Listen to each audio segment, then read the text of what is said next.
Alerte à la bombe dans novetic.fr du 31 octobre 2023. Qu'est-ce qu'une bombe climatique? C'est un site d'extraction d'énergie fossile capable d'émettre plus d'1 milliard de tonnes de CO2. La plateforme en open source Carbon Bombs a identifié 425 bombes climatiques à travers le monde. Les 3 pays qui possèdent le plus grand nombre de bombes climatiques sont la Chine avec 141 bombes climatiques, la Russie avec 40 bombes et les États-Unis avec 28 bombes. La plus grosse bombe climatique est la réserve de pétrole et gaz de schiste du Permian Delaware Tight aux États-Unis, dont le potentiel d'émission est d'environ 28 gigatonnes de CO2.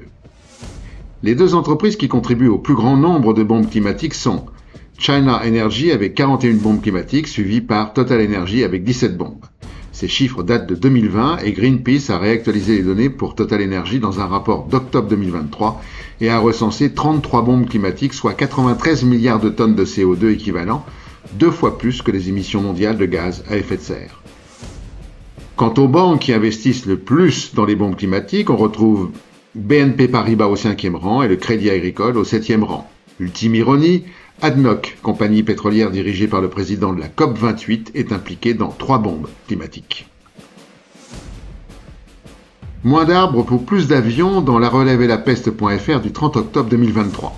Il s'agit de décarboner le transport aérien responsable de 3 à 4% des émissions mondiales de gaz à effet de serre. Le projet Biojet consiste à implanter une usine de production de biocarburants à base de bois à Pardy sur le bassin de Lac dans les Pyrénées-Atlantiques. Annoncée en grande pompe, l'usine produira dès 2027, selon les porteurs du projet, un volume de biokérosène durable équivalent à 30% de la consommation annuelle d'un aéroport comme Bordeaux-Mérignac. Et de se vanter, l'utilisation de biokérosène avancé, Biojet réduira les émissions de gaz à effet de serre d'au moins 70% en cycle de vie par rapport au kérosène conventionnel. L'usine produira 110 000 tonnes de biocarburants par an dès 2027. Pour cela, il faudra fournir de 300 à 600 000 tonnes de bois par an. Ce prélèvement dans les forêts s'ajoutera à ceux déjà existants de l'ordre de 200 000 tonnes, ce qui représentera 4,2% du volume total de bois des forêts du département, alors même que les forêts ne croissent que de 2,8% par an. Il ne s'agit donc pas de diminuer le trafic aérien, mais de diminuer les surfaces forestières. C'est sans doute ce qu'on appelle un projet vertueux. Poisson volant dans reporter.net du 2 novembre 2023.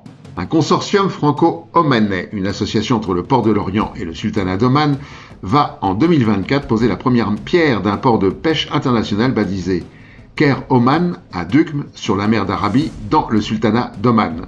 Ce port s'étendra sur 25 hectares, soit 5 fois la taille du port de l'Orient. Le port sera opérationnel en 2026 et pourra recevoir et traiter près de 200 000 tonnes de produits de la mer annuellement. Ensuite, ce seront 500 000 tonnes d'ici une décennie, voire 1 million de tonnes à plus long terme. Pourquoi ce nouveau Lorient à Oman? Parce que le premier port de pêche en France a vu baisser d'année en année les quantités de produits de la mer qui y sont débarqués. Environ 26 000 tonnes de produits de la mer étaient pêchés en 2013, contre environ 18 000 aujourd'hui. En fait, il s'agit de renflouer cette perte par l'importation de poissons transportés par avion du nouveau port omanais, ce qui fait bien que le bilan de carbone de ces produits sera 10 fois supérieur à celui d'un poisson classique.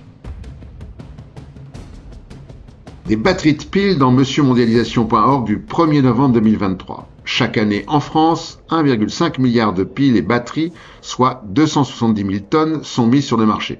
15% de la masse de ces batteries sont destinées à des appareils portables. Le reste est utilisé par les secteurs automobiles et industriels.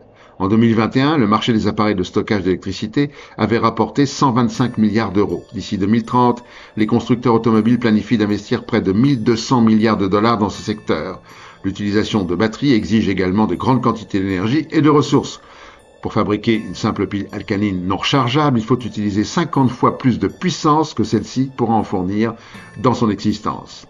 Il faut ajouter l'extraction minière dont on connaît les conséquences dévastatrices pour l'environnement, pollution des sols et des cours d'eau, dégradation de la santé des travailleurs. En outre, les quantités d'eau nécessaires à l'extraction des matériaux et la fabrication des batteries sont très importantes. En fin de vie, les piles et batteries finissent dans la nature ou dans des décharges où elles sont parfois enfouies ou incinérées.